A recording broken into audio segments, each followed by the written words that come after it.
My psychopath sister and her boyfriend broke into my home and stole everything from me, so I totally ruined their life. I got a call from a hospital overseas saying my 18-year-old daughter was hit by a drunk driver and had gone into a coma, so I immediately got the first flight over to be by her side. I was at my daughter's bedside for weeks, and somehow my sister, a diagnosed sociopath, found out that I wasn't home. She took this as the perfect opportunity for her and her ex-convict boyfriend to break into my house through the back door, and once inside, they rummaged through. They left no stone unturned, stealing all of my precious jewelry, my $2,000 camera I used for my photography, and as a cherry on top, took all of the money out of the childhood piggy bank that my daughter owned.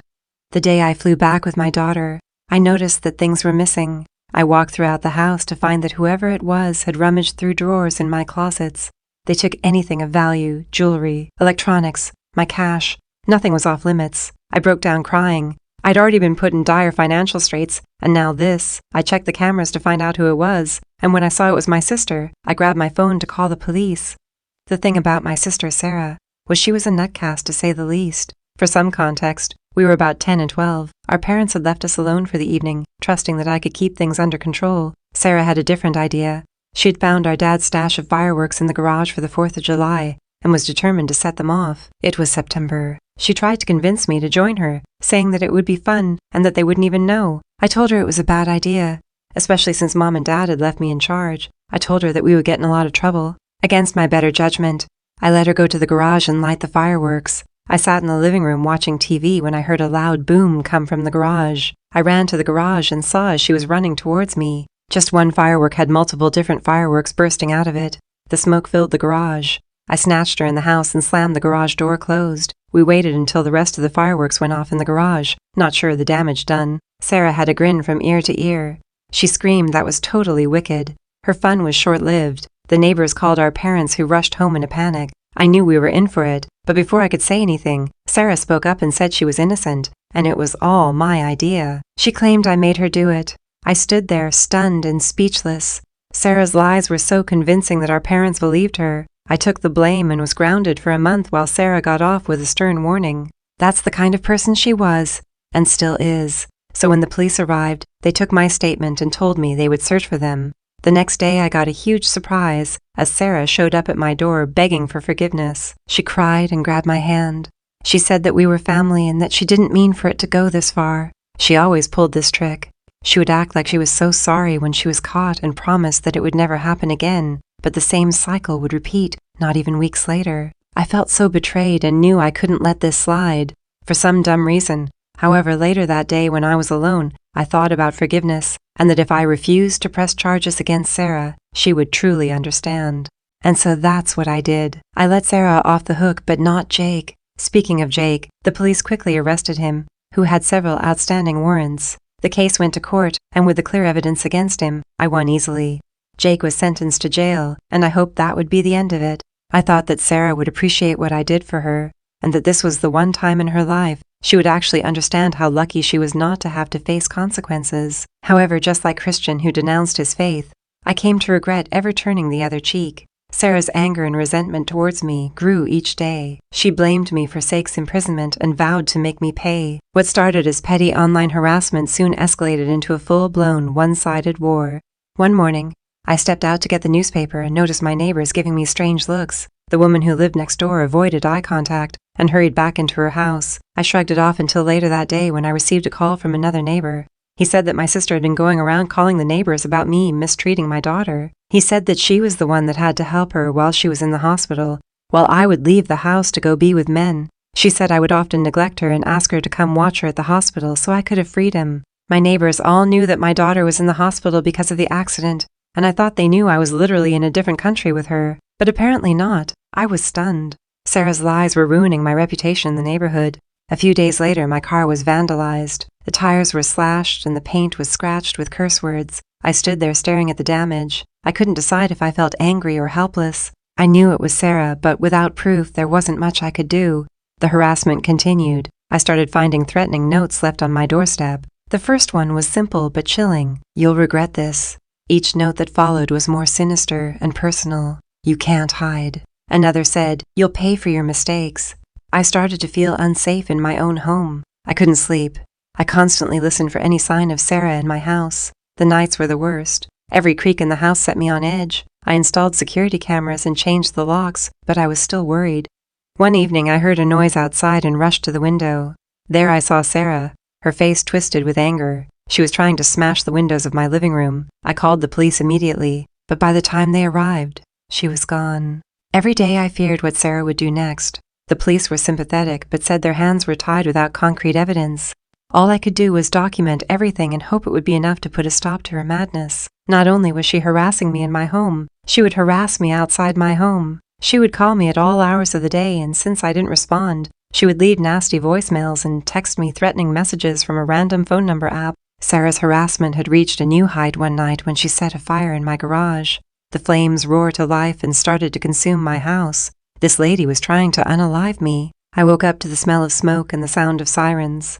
I ran downstairs to see what started it, and as I got to the garage, I saw Sarah running back to her car and speeding off. I could see through her window a huge grin spread across her face. The same one I saw that night, she set off fireworks in our garage. The fire department arrived just in time to prevent the fire from spreading to the entire house. I gave the police the footage from my security cameras, showing Sarah committing the arson. This time the evidence was undeniable. Sarah was arrested and charged with multiple crimes, including arson, harassment, and breaking and entering. The trial was swift and Sarah was found guilty on all counts. She was sentenced to several years in jail. With Sarah and her boyfriend behind bars, I finally felt a sense of relief. However, I couldn't shake the sadness and betrayal that lingered in my heart. My own sister had turned against me in the most vicious way imaginable. It was a wound that I knew would take a long time to heal. I visited Sarah in jail, hoping to understand what was the reason behind all this. During our conversation, it became clear that Sarah's actions were not just the result of jealousy and anger. She was deeply mentally ill. I already knew she was suffering from antisocial personality disorder, but how she acted towards me must have been more. Her inability to empathize or feel remorse had enabled her destructive behavior. Tears formed in her eyes as she told me that she never wanted things to end up like this. Even though she seemed genuine, I couldn't help but feel like this was the same Sarah who cried to me every time she got caught and would say anything to get out of a situation. I left the jail with a heavy heart. I realized that I might never have the sisterly bond that I'd always wanted, but I also knew that I had done the right thing by standing up for myself and protecting my daughter. As time passed, my daughter Ella's condition was up in the air. I didn't mention this at the time, but she went to stay with my best friend for the time being, because I never wanted her to potentially have to deal with Sarah herself. She had severe brain damage from the coma for a long time, and even after my sister had been imprisoned, I didn't have the heart to tell Ella everything, and said she should just focus on recovering at the moment. She knew roughly what was going on, but I tried my best not to overwhelm her with information. But the day I was able to bring her back home, knowing Sarah was behind bars, I was beyond grateful. For the first time in what felt like forever, the future seemed a little brighter. But then, just as I thought things were looking up, and as I helped Ella settle into her room, my phone rang. The number was unfamiliar, and for a moment I considered letting it go to voicemail, but something compelled me to answer. I answered the phone and heard a lot of people in the background. The person on the other line called my name. It was Jake, Sarah's boyfriend.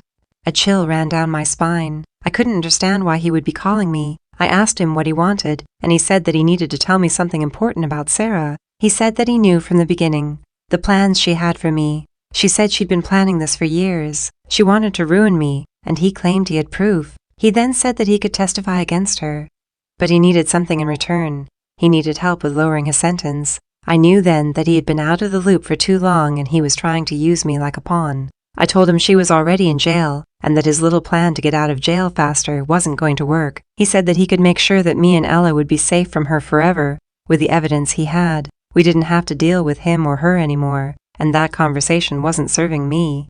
I said goodbye. He cursed me and hung up the phone. I looked over at Ella, who was resting peacefully, oblivious to everything. My mind was racing. As much as I hated the idea, Jake's offer was tempting. If what he said was true, Sarah's actions were premeditated and her vendetta was far from over. I needed to protect my family, and if that meant working with Jake, would it be worth it? As the days passed, Jake's offer lived rent-free in my mind. I decided to follow my instincts and not take his offer. Instead, I began my own investigation. I reached out to an old friend, someone who had helped me during the initial phases of Sarah's harassment. A few days later, Mark contacted me with some news. He had been digging into Jake's background and his activities while he was in jail.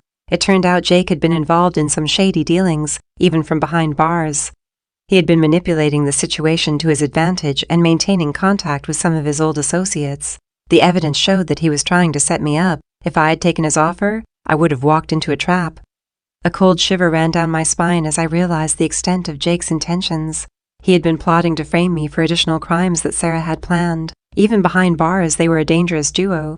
The plan involved pinning the blame on me, making it look like I was the mastermind behind some of Sarah's actions. Mark provided me with a folder filled with documents and transcripts of the conversations between Jake and his associates. He had been using me as a pawn, trying to save his own skin by throwing me under the bus. With this new information, I decided to confront Jake. I visited the prison and demanded to see him. As I sat across from Jake, I laid out the evidence I had found. His initial smirk faded, replaced by a look of surprise and anger as he realized his plan had been exposed. The authorities were now aware of his attempt to frame me and added more time to his sentence.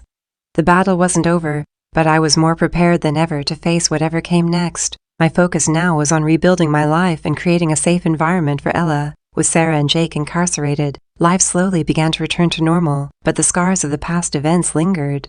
I took additional steps to ensure our safety, reinforcing the security system and joining a neighborhood watch. I also sought counseling to cope with the emotional toll of the betrayal and harassment. Through therapy, I found ways to process my feelings and regain a sense of normalcy. Ella's recovery was nothing but a miracle. Though she had a long way to go, her spirit remained unbroken. Her strength was the reason I woke up in the morning and was my motivation to keep going even on the hard days. We celebrated each milestone, no matter how small, and found joy in the simple moments that we had once taken for granted.